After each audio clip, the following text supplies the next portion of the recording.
Hablaremos esta noche de una historia amorosa, de un triángulo amoroso, podría decirse, entre Josefina, la mujer de Napoleón, la hija de Josefina, que no era la hija de Napoleón, Hortensia de Beauharnais, y el rey, mejor dicho, y el zar de Rusia.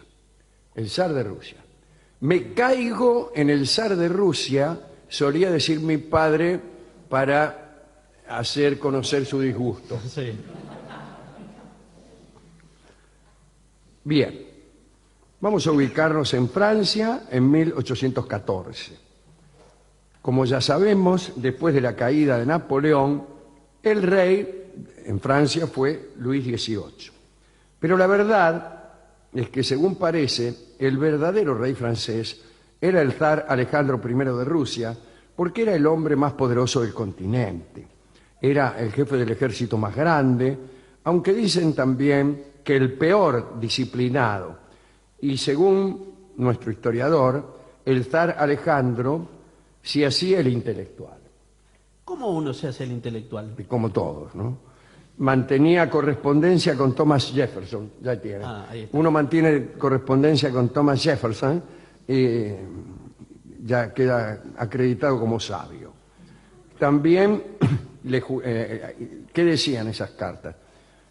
No me acuerdo si fue Jefferson el que inventó esto. ¿Qué cosa? Esto La silla giratoria. que estoy usando ahora, Sí. a saber, la silla giratoria. Pero no estoy seguro si fue Thomas Jefferson o Benjamin Franklin. Siempre surge esta duda, o usted planteó esta duda alguna otra vez. Así Sí, que siempre no. tengo esa duda. Pero digo, nunca. En nunca cambio, fue no dilucidada. tengo la misma duda con el pararrayos, que fue inventado positivamente por Franklin, sin Bueno. que Jefferson ni siquiera el zar de Rusia hayan tenido intervención ninguna. El caso es que usted querrá saber qué le decía el zar Alejandro a Jefferson. Bueno, le juraba que estaba muy interesado en las instituciones norteamericanas. Bueno, Sí. y que quería adaptarlas a las condiciones rusas. Ahí están. Manejaba también algunas ideas concebidas por los franceses, pero en realidad las prácticas políticas de Alejandro eran absolutamente totalitarias. Bueno, las de los franceses también. En Rusia en aquel entonces, en la corte Rusia, en la corte de Rusia, se hablaba francés, hasta poco antes. Hasta la invasión napoleónica se hablaba francés. Después es probable que algunos vientos nacionalistas hayan empezado a soplar, pero la corte tenía por costumbre hablar francés para darse aires de vinculado, ¿no? Bien.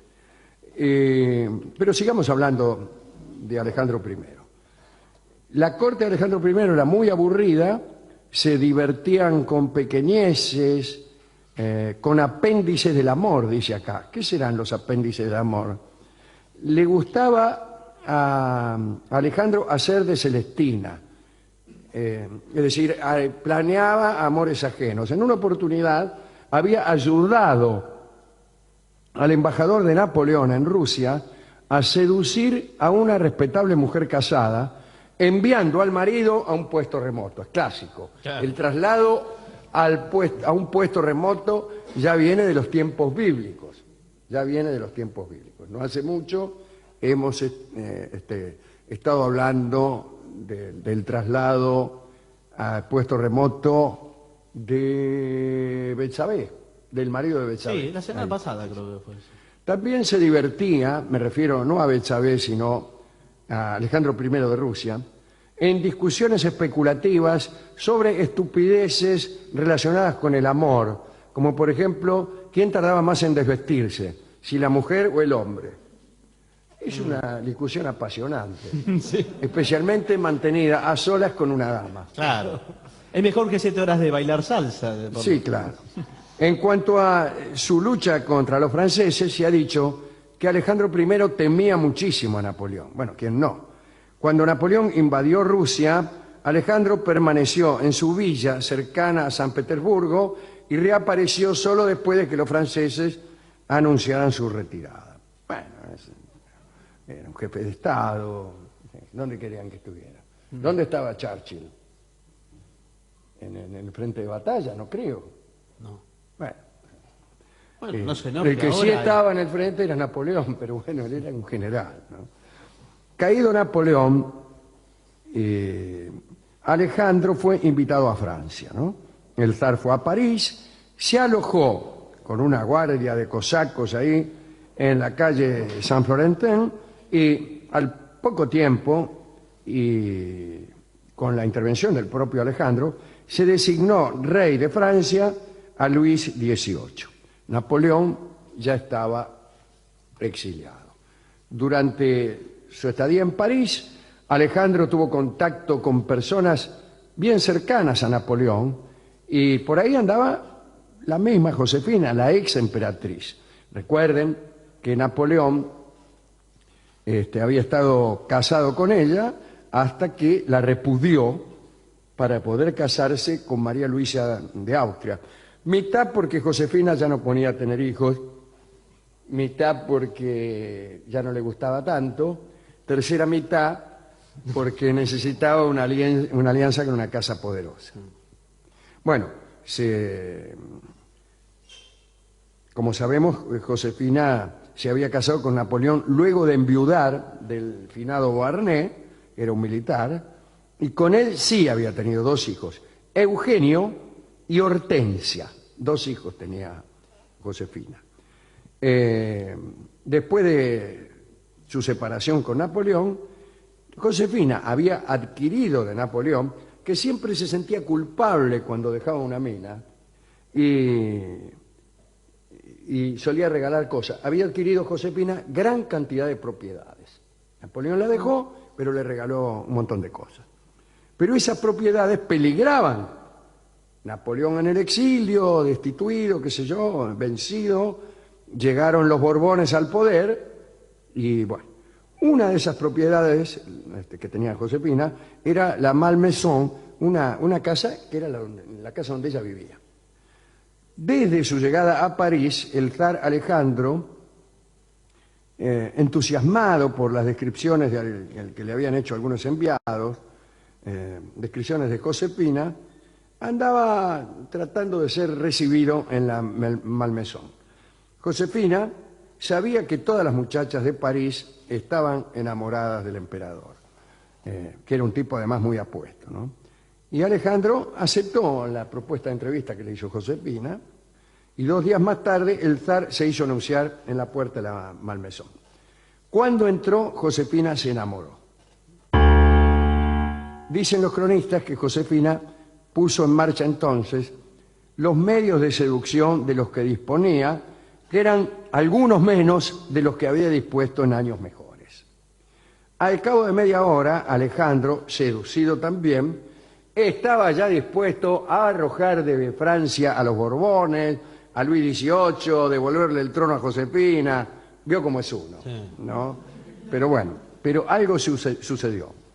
Decidieron dar un paseo por el parque y en un recodo del camino se encontraron con Hortensia, la hija de Josefina.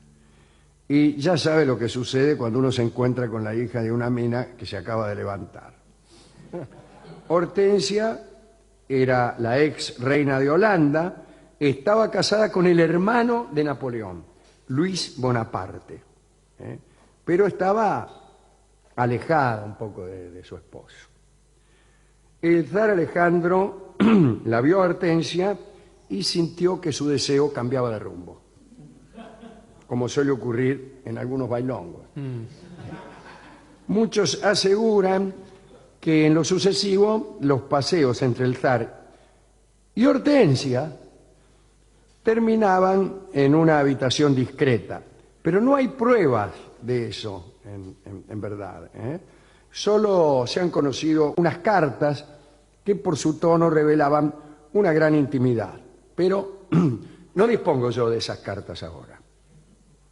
Sea como fuere, el emperador Alejandro, completamente deslumbrado por Hortensia, usó su poder para que la familia obtuviera un trato de favor.